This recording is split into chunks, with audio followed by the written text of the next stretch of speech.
Kasalukuyan ng tinatawid ng bagyong Enteng ang Northern Luzon matapos maglandfall sa Aurora.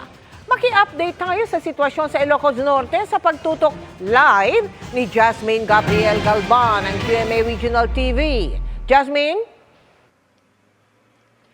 Mel, nakaalerto ng iba't ibang lokal na pamahalaan sa probinsya ng Cagayan sa posibleng epekto ni Bagyong Enteng. Nakahanda na rin ang lahat ng evacuation center, hindi lang sa Cagayan kundi maging sa Ilocos Norte.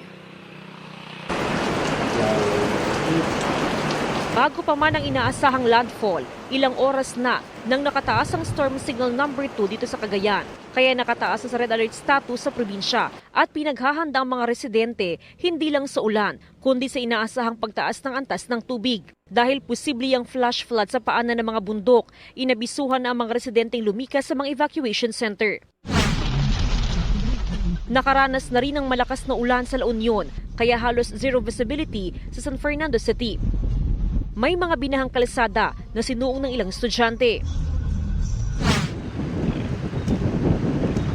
Apektado na rin ang mga nasa tabing dagat ng Dagupan, Pangasinan, kabilang ang mga mangingisda.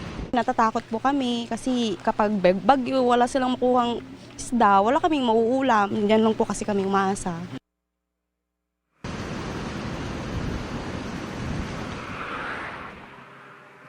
Mel, sa ngayon mahigpit na minomonitor ng Philippine Coast Guard ang mga baybayin sa probinsya ng Cagayan, ganun din sa probinsya ng Ilocos Norte. Mahigpit din ipinapatupad ang no fishing at no sailing policy.